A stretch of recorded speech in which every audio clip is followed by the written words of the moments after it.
Pro Football Playbook, presented by the Pigskin Podcast Network, your source for team news, draft needs, player profiles and rankings, full Senior Bowl, Combine, and NFL draft coverage, news, analysis, discussion. It's in the playbook. Now, here is your host, sports journalist Bill Alvstad, and featured analyst Keith Myers.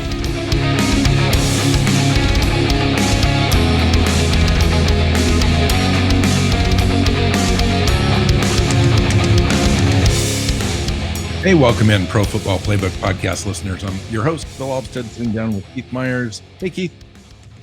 Hey, so we're going to, as we work our way through the NFL and looking at rosters and how things have changed and everything, we have reached the Detroit Lions. And I got to say, it's easy to make jokes and whatever because they've been kind of bad for a long time, but I like what Dan Campbell's been doing with this roster, and you're not going to convince me that he hasn't been, what this team needed. I just hope they give him an opportunity to finish this deal. Yeah, and I think it's going to take another year. I think they punted on the quarterback class like a lot of teams did, and I think that was pretty wise to do that. I think what they wanted to do was kind of take a look at their defense, improve their defense. I think they got exposed last year with their pass rush.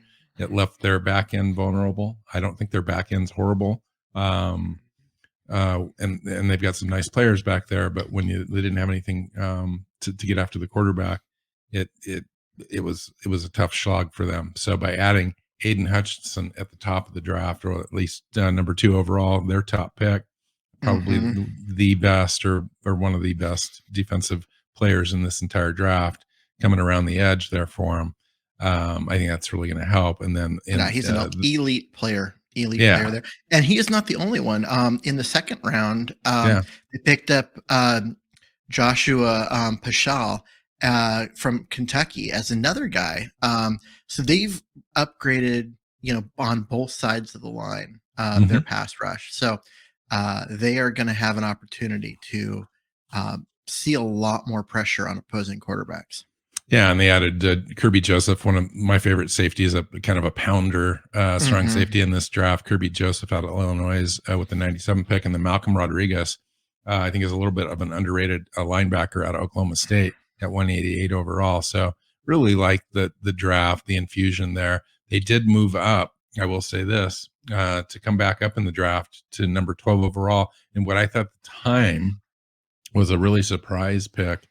But you started to see wide receivers come off the board, and they wanted to make sure they got their guy. And Jamison Williams ended up with that ACL at the end of the year in that playoff game. But he's going to really help them on the offensive side too. Yeah, that move was really surprising for me because they gave up quite a bit to move up. They got up to 12 to get Williams, but they had to give up a lot of capital, and as a roster that needs a lot of work. They could have used the extra players in order to do that. And especially with Williams, a guy who may not play much this year because of that injury. And this was a really deep wide receiver class. Now I know that, as far as top end talent, he was considered, arguably the best of all of them and before the injury. And so they felt like they could go up and get a special player, but is he still going to be special after his injury recovery? Probably. But there were also other guys to be had later. And I just felt like, as the way that this roster is, that move was really surprising for me.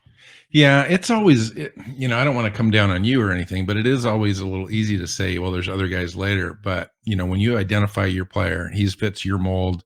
He's the type of player that you want in your locker room and on your team. Sometimes you just go get a guy. And they felt like after the Aiden Hutchinson pick, it gave them a little bit of liberty to go ahead now and explore a little bit. Some of those top end position players, the athletes, go in this range. And they went ahead and did what they thought they needed to do. And they still ended up with 4 picks overall in the top 100. So I don't know that you can fault them completely for that. The interesting thing for me is the lack of a movement in the offseason prior to the draft in free agency and so forth. They're really their big move was to bring in DJ Shark, and then basically they signed their own guys. And I guess when you're a 3-win team, that's okay. But I thought they might go ahead and try to upgrade Jared Goff in a placeholder type of quarterback.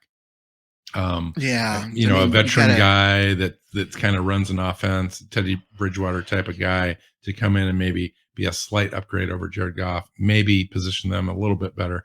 But it looks like they're really kind of angling for another high draft pick in 2023. What do you think? Yeah, probably. I mean, if you run Jared Goff out there again, you know that you're going to lose a lot of games and that you're going to have an opportunity. And to his credit, Keith, he had a pretty decent year last year. I thought he actually had a better year than maybe some people are giving him credit for, just because the team around him was just awful. Yeah, well, okay, but he was also part of the problem. I don't want to say I was like, he played okay, but the team around him was really bad. He was also really bad. If you go and watch those games, it wasn't just everybody else. And so I just think they know going in, like they made some improvements. They did some things, but they have a major flaw in where they're at, and it's at their quarterback position, and they need to go get one. I'm just surprised that they continue to run out Goff. Yeah. I mean, what were their options though? I mean, you saw the quarterback market this year. With the trades and then the re-signing by Green Bay of Aaron Rodgers, and that kind of set the market, and it just kind of tightened up after that. And then there was some speculation about movement of Baker Mayfield and so forth, and we had the big trade from Houston to the Cleveland Browns with Watson. But really, I would have tried to have maybe gone out and done the what was the quarterback from the Raiders that went to Atlanta? Been around for a little while, I know, but I would have probably, I probably would have gone after that guy actually, to kind of Marcus Mariota. Marcus Mariota. It's a guy that didn't have a chance, but you know what? A guy like that with Dan Campbell, it just seems like Dan's the kind of coach who could take a Marcus Mariota and just add that little bit of extra, and he ends up performing really well for him. I don't know.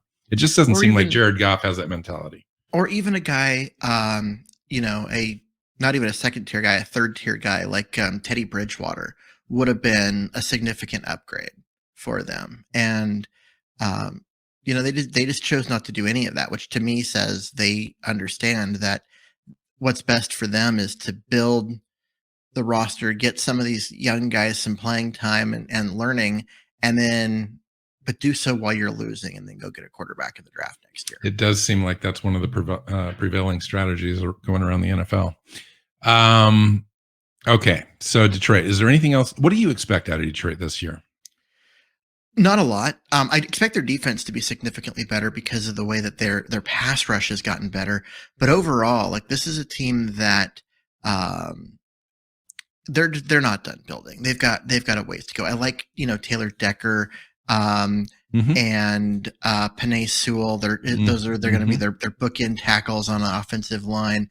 And DeAndre Swift is an excellent running back.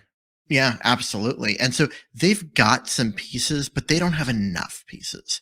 And so they're building this roster. Last year should have been, the bottom of as bad as it's going to get in under Dan Campbell, and this year they're going to be better, especially on defense.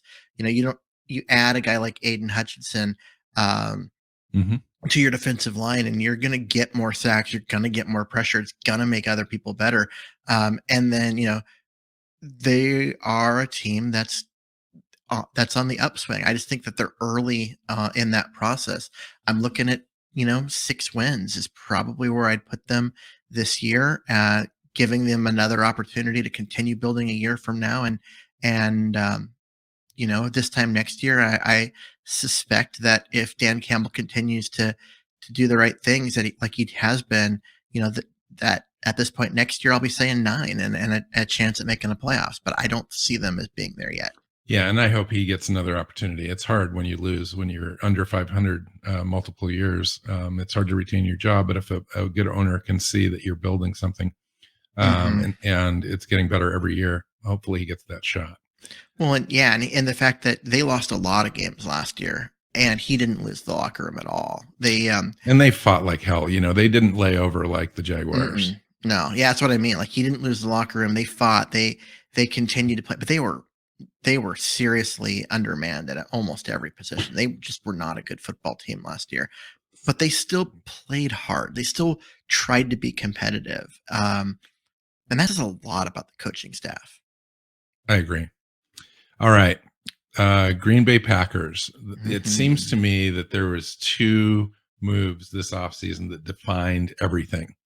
And that was the re-signing of Aaron Rodgers at quarterback. Didn't know if he was going to come back. He was kind of complaining about this, that, and the other. There were some trade rumors out there that Denver was going to be in that game. And then the trade of Javonte Adams after he was franchised to the Raiders. That really solidified their quarterback position, for another couple, 2-3 years. That gave them that larger window to go ahead and win now.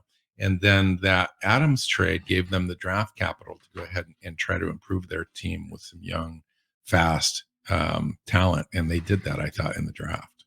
Yeah, but at the same time, like, you go back and you look at this team, and their offense was very dependent on Davante Adams. He was their the thing that made that offense work. Rodgers, of course, but when Adams wasn't out there, or when teams worked to shut him down, that offense struggled because they just didn't have the next guy to step up and take advantage of that situation. And for them to trade Adams just leaves me worried that do they have the guys to come in and pick up the slack and improve overall all the way around? I'm not sure they do. And it's going to be an interesting year. Yeah, there's nobody that's going to fill that void that Adams is leaving on the field. They drafted Christian Watson at 34 overall, a little bit high for that guy, but they really liked him, in the draft, and mostly because of the potential. The guy was oozing potential, but came from North Dakota State. So you have production, but what's the competition? Who are you facing as defensive backs and so forth? Even then, his production was okay, but he tested off the charts at the combine and on film. He matches that speed, and so they went ahead and took the upside there. I understand he's had some drops in practice that they're a little bit concerned about, but other than that, I think it's a good prospect. I just don't think he's going to see that production in the first couple of years. But then you've got Aaron Rodgers throwing him the ball, so anything is possible. I did love their first two picks. They ended up with an extra first round pick in this draft. Quay Walker at 22 overall, Devontae Wyatt, both Georgia defensive players at 28 overall, and Devontae Wyatt. Keith, what do you think of at the top of the draft for them? If it wasn't for the wide receiver thing, I would love their draft just overall, because Quay Walker and his speed at linebacker, and then Devontae Wyatt at defensive tackle. This defense just got significantly better in the middle, right? Yeah. With those two guys, both end up immediately starting. Oh, absolutely. They're day one starters, and they got younger, more athletic, faster on defense with those two picks. Those are great picks. Watson, we already talked about it at wide receiver. I think talent-wise, he's there. I just don't know if he's ready. And then there's a guy in the third round that I really like, that I seem to be the only person who really likes, and that's Sean Ryan, the offensive lineman out of UCLA. I know that a lot of people see him as a guard. I still think he can play right tackle. I think he's got the foot speed to play on the right side. I wouldn't put him on the left, but he can do that. He could be a guy that backs up at four positions. And that's the way the Green Bay Packers see him, at least this year, Keith. He's at left guard on their depth chart behind John Runyon. So he's got a year. They don't have to play him right away. He can take some seasoning. They can move him around a little bit, find out where he's comfortable, and then proceed. But yeah, I like that pick. I like the Zach Tom pick too at right tackle.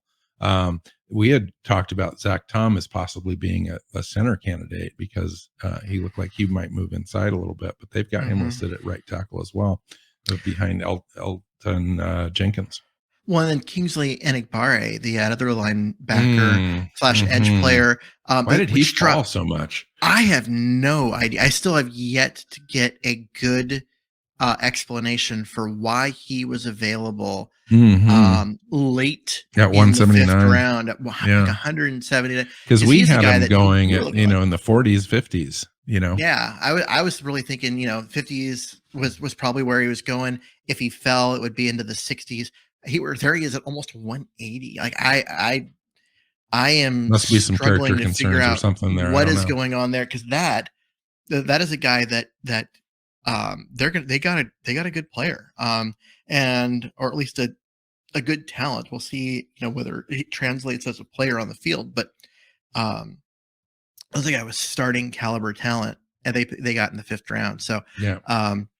And then so overall, like you look at this, that's the 3rd player on their defense that you could get major contribution from this year. So yeah, like I said, if it wasn't for the fact that they just really don't have wide receivers on this roster for Aaron Rodgers, I would love this draft. Although we didn't talk about Romeo Doubs. It was their 4th round pick, the wide receiver out of Nevada. Yeah, I like that pick too. He's kind of a poor man's Sky Moore, and I know that they were interested in Sky Moore. They went ahead and drafted Christian Watson for the upside there instead. The other picks that I really like is Tariq Carpenter. I think he's an underrated linebacker, again, out of Georgia. They just went to the well over and over there. Do they really? Yeah, and he actually was from Georgia Tech, not from Georgia. Yeah. Strong safety. Interesting. Yep. Okay, so I've got that. Oh, yeah. Georgia Tech, you are correct. The other pick I thought that was interesting, well, there's 2 more. Rasheed Walker at 249. I know in the draft, we were leading up to the draft, we thought this is a guy that might be available in the 120 to 140 range in the 4th round. Ended up going in the 7th round. Rasheed Walker out of Penn State. I know that he's a little undersized, a little underdeveloped, needed a little bit of time to build some functional strength, but I thought he was a good prospect. And then Samori Toure, the wide receiver out of Nebraska, I thought was underrated at 258 overall. A guy you really liked in the pre-draft process with Toure. With Walker, I think it's just a matter of he's got a high ceiling. He's a guy that you could see turning into a productive NFL offensive lineman, but he's got a low floor. You may be 2+ years before you get anything out of him, and I think that's why he dropped. Interesting. So, what kind of grades do you give this team this offseason? Where do you see them finishing in a weakened NFC conference? See, and that's the other thing is that this team, I think, their defense took a major step forward. Their offense, I think, takes a step back because of, Lazard is now your best wide receiver. Right. Unless you want to go Sammy Walker and his inability, or go with the ancient Randall Cobb at this point. Yeah, and Watkins' inability to stay healthy. But so there are those issues, but they were able to get Aaron Rodgers re-signed, get through all of the mess that the Jordan Love situation created.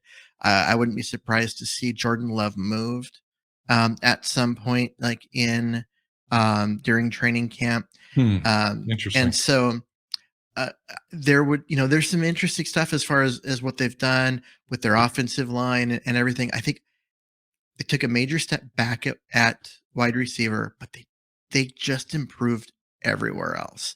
And in an NFC that everybody took a step backwards this year, and it is not the challenge it used to be to get out of the NFC. They've got to be considered one of the favorites. I was thinking about this Green Bay Packers team, Keith, and the Devontae Adams situation as far as taking a step back on offense. I'm not so sure, and the reason is that I think they're due to be even better, and it's going to give them more opportunities on offense. So I think overall, I think they're still going to end up scoring as much. They may be slightly more inefficient doing so, but I think they're going to be fine. And especially with their running backs, I think they've got one of the best running back tandems in the NFL, quite honestly. And behind that offensive line that's seasoned and really nice in there with Josh Myers at center, John Runyon. You've got David Bacardi and Royce Newman. They've got a really nice offensive line. And then you add Aaron Jones and AJ Dillon, who I just love. I've always loved him. Yeah. Coming in there with Kylan Hill as a third guy come in. I just think that running back room is just amazing. So I think that makes up a little bit. Yeah. AJ Dillon is got to be, he's a guy that he should be starting. And I know that Aaron Jones he'd probably start in 20 quarterback or running back rooms in the NFL. At least. Aaron Jones has the bigger contract. He's the bigger name. He may be the starter, but AJ Dillon needs to be getting more snaps, more carries. He's the better player at this point in their careers. And it wouldn't surprise me if this team looked at that particular situation and some cap savings and moved on from Aaron Jones, because they know they've got a guy like AJ Dillon who's the better player waiting and ready for his chance. And I think they go through this year. We'll see about next year.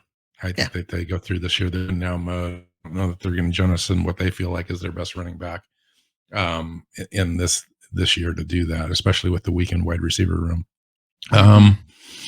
Cool. So again, I want to ask you, where do you see them finishing overall in the NFC? They're in the top 3 in the NFC. They even with all of my complaints about them not adding a wide receiver, they're still in the top 3. It's them, Tampa, and the Rams. Like, who else in that conference looks like a championship contender?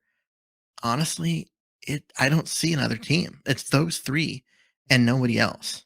Mm-hmm. Yeah, it's even hard to struggle to find competent playoff teams in the NFC right now. We talked about that, I think, last week or a couple of weeks ago, where the powers in the AFC now, and you could easily come up with 8 teams. Right now, it's a struggle. Maybe New Orleans comes through. Maybe there's a few other ones, but maybe the 49ers or Arizona figure out their mess. And one of those teams, but get 7 teams out of the NFC that you think are legit playoff teams. Well, I think you end up looking at a team like the Philadelphia Eagles, to be completely honest, an emerging team that's, Jalen Hurts. We'll just find out if he takes that next step. That roster is something else, and we're going to talk about them here in another couple of weeks. But I just really like the looks of it as far as a young team up and coming that gets in the conversation now because of the diminished and weakened conference overall. I think they could be in that 4th to 6th range overall in the conference. Is there any NFC team, any team that would be the favorite to win the AFC West division? Go ahead and say no, because that's what I'm going to say. I think all 4 teams. All 4 teams in the AFC West are better than the NFC teams. On paper right now. I argued with you last year about where I thought the Los Angeles Rams were as a team and so forth, and I don't know that they did enough this year to be as good as they were last year, but the NFC is weakened, and so I don't know that they necessarily need to be, but that's just within their conference. Now you're talking about moving them over to the AFC West and taking that division, possibly. If you look at the quality of the roster, top to bottom, not just the Aaron Donalds of the world, but the depth and everything else that goes into it, is there an NFC team that would be favored to win the AFC West? An NFC team, yeah. You could say the Green Bay Packers. You could say the Los Angeles Rams, and you could make a serious case for either one of those two teams. But those are the only two teams that I think that you could have a conversation about. The rest, no. San Francisco's not there.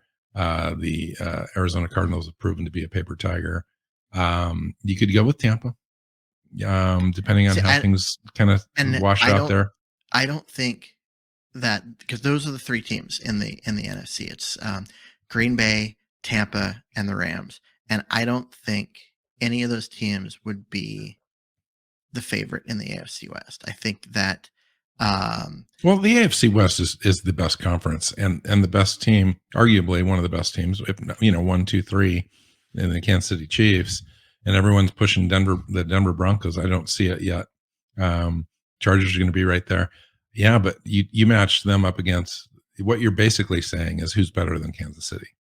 And you're taking a look at the NFC West and last year's best conference, best division in the NFC. And you're right. The division, the conference overall has diminished so much in just 1 year that now, even the second or third best team in the entire league is better than any team in the NFC. Mm-hmm. As far as out of the AFC, because you can look at Baltimore, Cleveland, the Bengals, Buffalo. You can throw the Patriots in there. They're going to be a 10-win team. They're not going to be a 12-win team. You could look at the Tennessee Titans, or the Colts. then the Broncos, the Chiefs, and the Chargers, and you've got to include the Raiders. They were a playoff team last year, and they didn't get any worse. So they got better. We just mentioned 10. A guy like Adams. We just mentioned 10, 12 teams, and I couldn't do that in the NFC. No, and I think those 10, 12 teams that you mentioned, right? You're going to get through 5 of them before you're going to get to an NFC team if you're ranking quality of the rosters, and you're going to be 12 teams in the AFC by the time you get through the top 15 in the NFL. And wow, that's the difference. And that's what, I know we're saying, like, yeah, the Packers might've taken a step back. It's not going to matter. Even if they did, I think their defense took a major step forward. Right. So yeah, this is semantics right now. As far as in the end, it's going to be a wash for them. Yeah. But, okay. So do me this. Who are the top 8 teams in the NFC? Green Bay, Tampa, the Rams. Then I'm looking at Arizona, San Francisco, and the Eagles as the next group of 3. And New Orleans, maybe. And then I'm looking at New Orleans. Yeah. And the Cowboys. Oh, no, I'm not going to go with Cowboys. I know, but they're going to be there just because of the NFC. I would say after, after the. What do you do with Minnesota? I would say your 10th team is going to be like Minnesota or the Bears. Oh, not the Bears. Not this year. I don't know. We'll see. It depends on Justin Fields and that new coaching staff. Mm-hmm. I think they have a chance to take a big step forward. I do think they have a chance to take a big step forward, but they were so far back last year. I still don't think they're going to. I think they're a 7-win team. Yeah. I don't know. I just think but 7 wins, Keith, in the NFC. 7 wins in the NFC might get you that 7 seed. Wow. All right, let's get out of here, man. Yep. Good conversation. Green Bay Packers, Detroit Lions. Good luck to both teams and those fans. Find Keith on Twitter at Myers NFL. You can find me at Alvstad NFL, and you can find the show at PF_Playbook on Twitter. You can find us on your favorite podcast platform, YouTube. Subscribe, share, all that good stuff. So until next time, take care, guys.